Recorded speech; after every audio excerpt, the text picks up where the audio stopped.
രഞ്ജിത്ത് ഈ ക്യാമ്പുകളിൽ കൂടുതൽ സമയം ചെലവഴിച്ചാണ് എനിക്കൊന്ന് അവരുടെയൊക്കെ എക്സ്പീരിയൻസ്. ആദ്യം പോകുമ്പോൾ വെള്ളരിമലയിലേക്ക് പോകുമ്പോൾ ഒരു അപകടകരമായ യാത്രയായിരുന്നു നടത്തിയത്. ഞങ്ങളൊക്കെ അവിടെ നിന്ന് ഭയന്നു. അല്ലെങ്കിൽ വെള്ളം പോകുന്ന സമയത്ത് അപ്പുറത്തെ സൈഡിലാണ്, പിന്നീട് വളരെ ബുദ്ധിമുട്ട് ഇങ്ങോട്ട് വരുന്നത്. നമ്മൾ തിരിച്ച് പോയി സാറ് ആ വിഷയം കണ്ടുണ്ടാവും. നമ്മൾ രണ്ടും കളിപ്പിച്ച് ഇറങ്ങരുത്. കാരണം അപ്പുറം നിന്നിട്ട് ഒരു കാര്യമില്ല. ഉരുൾപൊട്ടി ഉണ്ടെങ്കിൽ അവിടെ നിന്ന് എന്തായാലും നമ്മൾ വിളിച്ചു പോകും. അപ്പോൾ സ്വാഭാവികമായിട്ടും ആ പുഴ കൊണ്ട് കിടക്കുക എന്നുള്ളത് മാത്രമേ ഉള്ളൂ. അങ്ങോട്ട് പോകുമ്പോൾ ഒരു കയറുണ്ടായിരുന്നു, അങ്ങോട്ട് വരുമ്പോൾ ആ കയറില്ല. പിന്നീട് നമ്മളിങ്ങനെ കിടക്കുന്നത് കണ്ടിട്ട് അവിടെ നിന്ന് ഒരാൾ കയറിട്ട് വന്നിട്ടാണ് പോരുന്നത്. വിഎസ്ജിത്തിന്റെ മീഡിയ കരിയറിലെ ഇതെങ്ങനെയാണ് മനസ്സിലാക്കുന്നത്? ഇനിയിപ്പോൾ തെരച്ചിലുകളെല്ലാം അവസാനിച്ചു. നാളെ മറ്റന്നാളൊക്കെ ആകുമ്പോഴേക്കും തെരച്ചിലുകളെല്ലാം ഇല്ലാണ്ടാവും. 1, 2, 3 JCBകൾ ഇനി പേരിന് വേണ്ടി മാത്രം ഓടും. ഇനി കണ്ടെത്തുക വളരെ ബുദ്ധിമുട്ടുമാണ്. ഇനി പിന്നെ പുനരധിവാസത്തിൻ്റെ ചർച്ചയിലേക്ക് ഇന്ന് മുതൽ നമ്മൾ കടന്നു കഴിഞ്ഞു. ഇത് ഒരു എങ്ങനെയാണ് ഓർക്കുന്നത്? ഞാൻ 2 സ്ഥലത്തും പോയിട്ടുണ്ട്. അതായത് ക്യാമ്പിലും കുറച്ച് ദിവസം നിന്നു, നമ്മളെ ദുരന്ത സ്ഥലത്തും പോയിട്ടുണ്ട്. ഈ ദുരന്തത്തിൻ്റെ ഒരു വ്യാപ്തി, ദുരന്ത സ്ഥലത്ത് പോയി അവിടെ ഉരുണ്ടുകൂടിയ കല്ലുകളോ കെട്ടിടങ്ങളോ ഒന്നുമല്ല, ഈ ആളുകളുടെ മനസ്സിലാണ് ഇതിൻ്റെ ദുരന്തത്തിൻ്റെ വ്യാപ്തിയുള്ളത്. അവർ കണ്ട ദൃശ്യങ്ങൾ, അവർ കണ്ട കാഴ്ചകൾ, അവർക്ക് നഷ്ടപ്പെട്ടവരെ കുറിച്ച് അവർ പറയുന്ന കാര്യങ്ങൾ, അതിലാണ് ശരിക്കും നമുക്ക് ഈ ദുരന്തത്തിൻ്റെ ഒരു വ്യാപ്തി മനസ്സിലാക്കുക. ഇനിയിപ്പോൾ പുനരധിവാസത്തെക്കുറിച്ച് പറയുമ്പോൾ അവർക്ക് നമുക്കൊരു കെട്ടിടം ഉണ്ടാക്കി കൊടുക്കാൻ പറ്റും, അവർക്ക് കൃഷിസ്ഥലം ഉണ്ടാക്കി കൊടുക്കാൻ പറ്റും, സ്കൂൾ ഉണ്ടാക്കി കൊടുക്കാൻ പറ്റും. പക്ഷേ അവർക്ക് നഷ്ടപ്പെട്ട വീട് നമുക്ക് തിരിച്ചു കൊടുക്കാൻ പറ്റില്ല. വീടെന്ന് പറഞ്ഞാൽ ഒരു കെട്ടിടമല്ലല്ലോ. അവരച്ഛനും അമ്മയും ഭാര്യയും മക്കളും ഒക്കെ ഉള്ള ഒരു സ്ഥലത്തിൻ്റെ പേരാ വീടെന്ന്. ഹോമും ഹൗസും തമ്മിൽ വ്യത്യാസം ഉണ്ടല്ലോ. നമുക്ക് ആ വീട് ഒരിക്കലും തിരിച്ചു കൊടുക്കാൻ പറ്റില്ല. ആ വീട്ടിലേക്ക് അവർ കയറി ചെല്ലുന്ന ഇനി ഒറ്റയ്ക്കായിരിക്കും. അവർ എൻ്റെ മുന്നിൽ വന്നിട്ട് ഒരു അമ്മ പറയുന്നുണ്ട്, ഭർത്താവും മകനും ഒലിച്ചു പോകുന്നത് കണ്ണിൻ്റെ മുമ്പ് നിന്ന് കണ്ടൊരമ്മ ആ ഭർത്താവിനെയും മകനെയും കാത്തിട്ട് വേറെ ആരുമില്ല. അവർക്ക് ബന്ധുക്കളൊക്കെ ഇവിടെ നിന്ന് ദൂരം നിന്ന് വരണം. ഞാനാണ് ആ പ്രാഥമിക ആരോഗ്യ കേന്ദ്രത്തിൽ ആദ്യം പോയത്. അവിടെ പോയപ്പോൾ ഒരമ്മ ഇവിടെ നിന്ന് കരയുന്നുണ്ട്. ഈ ശ്രീലേഷും ശ്രീനിവാസ് എന്നാന്ന് പറയും, എനിക്ക് തോന്നുന്നു അവരുടെ പേര്. അവർ രണ്ടുപേരും കിട്ടിയില്ല എന്നാണ് ഇപ്പോഴും ഞാൻ വിചാരിക്കുന്നത്.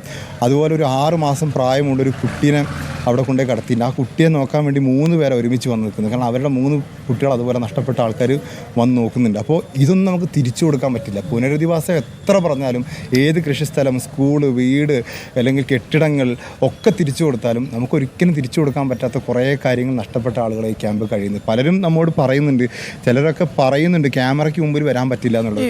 ഒറ്റ എക്സ്പീരിയൻസ് കൂടി പറഞ്ഞു. അവിടെ പോകുമ്പോൾ ഒരാൾ എൻ്റെ അടുത്ത് വന്നിട്ട് പറഞ്ഞു, നിങ്ങളിതിങ്ങനെ ക്യാമറയിൽ എടുക്കണോ, ഈ കരയുന്നതൊക്കെ നിങ്ങൾ ക്യാമറ എടുത്ത് എന്താ നിങ്ങൾക്ക് കിട്ടുന്നത് ചോദിച്ചു. അപ്പോൾ ഞാനൊരു നിമിഷം ആലോചിച്ചു, എന്തിനാണ് നമ്മളിതിങ്ങനെ ക്യാമറയിൽ എടുക്കുന്നത്? കുറേ ആൾക്കാരുടെ സങ്കടങ്ങളല്ലേ. പക്ഷേ ആ സങ്കടങ്ങൾ ക്യാമറയിൽ കണ്ട ഒരു ലോകമാണ് ഇന്ന് വയനാടിനൊപ്പം നിൽക്കുന്നത്. നമ്മളത് എടുത്തില്ലായിരുന്നെങ്കിൽ, നമ്മളത് പുറം ലോകത്ത് എത്തിച്ചില്ലായിരുന്നെങ്കിൽ ഇന്നിപ്പോൾ ഒരുപാട് സംഘടനകൾ, ഇപ്പോൾ നമ്മളുൾപ്പെടെ നമ്മൾ 150 ഏക്കർ സ്ഥലം പ്രഖ്യാപിച്ച് ടൗൺഷിപ്പ് പ്രഖ്യാപിക്കുന്നു. അതിന് ഒരുപാട് ആൾക്കാർ ഒരു പിന്തുണ പ്രഖ്യാപിക്കുന്നതും സ്വാഭാവികമായിട്ട് ഇതിൽ ഒരു ലോകത്തെത്തുമ്പോഴാണ്. ഇപ്പോൾ വിദേശത്ത് പോലും സപ്പോർട്ട് കിട്ടുന്നത് ഇത് പുറത്തെത്തുമ്പോഴാണ്. അതുകൊണ്ടൊരു അതും കൂടി മനസ്സിലാക്കണം എന്നൊരു അഭ്യർത്ഥന. മാത്രമല്ല എനിക്കൊന്ന് ഏതോ ഒരു സ്ത്രീ വന്ന് പറഞ്ഞേ പറ്റൂ, അത് എടുത്തു പറയണം. എൻ്റെ അടുത്തൊരു സ്ത്രീ വന്ന് പറഞ്ഞു, എനിക്ക് സംസാരിക്കണം. ഞാൻ സാധാരണ നോർമൽ പ്രതികരണമല്ല, എനിക്ക് സംസാരിക്കണം എന്ന് പറഞ്ഞപ്പോൾ ഞാൻ പറഞ്ഞു, ചേച്ചി സംസാരിക്കുക, ചേച്ചി ഇരിക്കുക ആദ്യം. അപ്പോൾ നിങ്ങൾ റിപ്പോർട്ടറല്ലേ? ഞാൻ റിപ്പോർട്ടറാണ്. എനിക്ക് സംസാരിക്കണം. അപ്പോൾ ഞാൻ ആ സ്ത്രീയുടെ കൂടെ ഉള്ള ഒരു പെൺകുട്ടിയുണ്ട്. ഞാൻ ചോദിച്ചു എന്ത് പറ്റി? അപ്പോൾ അവർ പറഞ്ഞു, ഇന്നലെ മുതൽ അവരത്ര നോർമലല്ല, അവരിങ്ങനെ പറയാം. അപ്പോൾ ഇന്നൊരു കൗൺസിലിംഗ് കഴിഞ്ഞു. ആ കൗൺസിലിംഗ് കഴിഞ്ഞപ്പോൾ ഇപ്പോൾ പറയുന്നവർക്ക് മീഡിയയോട് സംസാരിക്കണമെന്ന്. ആ ചേച്ചി വിശദമായിട്ട് കാര്യങ്ങൾ പറഞ്ഞു. അവരുടെ മകളെ ഒരു ചളിയിൽ നിന്ന് ഇങ്ങനെ കോരിയെടുത്തിട്ട് മുഖത്ത് വെള്ളമൊഴിച്ച് ഓടുമ്പോഴാണ് തൊട്ടപ്പുറത്തെ മുറിയിൽ പ്രായമുള്ള വല്യമ്മ കിടക്കുന്നത്. വല്യമ്മയുടെ മുറി അടഞ്ഞുപോയി, അത് കുത്തി തുറന്ന് വല്യമ്മയുടെയും എടുത്ത് ഓടുമ്പോൾ രക്ഷപ്പെടുത്താൻ വേണ്ടി 2 വീട് അപ്പുറത്തുള്ള 2 ചേട്ടന്മാർ ജീപ്പുമായിട്ട് വന്ന് അവരെ രക്ഷപ്പെടുത്തി ഓടുന്ന കഥയൊക്കെ അവർ പറഞ്ഞു. അവർ അബ്നോർമലായിട്ടാണ് പെരുമാറുന്നത്. പക്ഷേ അവർ ആ കഥ മുഴുവൻ പറയുന്നുണ്ട്, അവർക്ക് പറയണമെന്ന് പറഞ്ഞിട്ട്. അപ്പോൾ ചില ആളുകൾ നമ്മളോട് പറയാൻ ആഗ്രഹിക്കുന്നുണ്ട്. നമ്മളങ്ങനെ കണ്ണീരൊപ്പിയെടുത്ത് വിൽക്കാൻ നിൽക്കുന്നവരല്ലല്ലോ. ആ ദുരന്ത മുഖത്ത് ഒരിക്കലും നമുക്ക് ലാഭക്കൊതിയില്ല. അവിടെ നമ്മൾ ദുരന്തങ്ങളുടെ കണ്ണീരൊപ്പിയെടുത്ത് ആരെങ്കിലും കാണിച്ച് നമുക്കെന്ന് ലാഭം ഉണ്ടാക്കാനല്ല.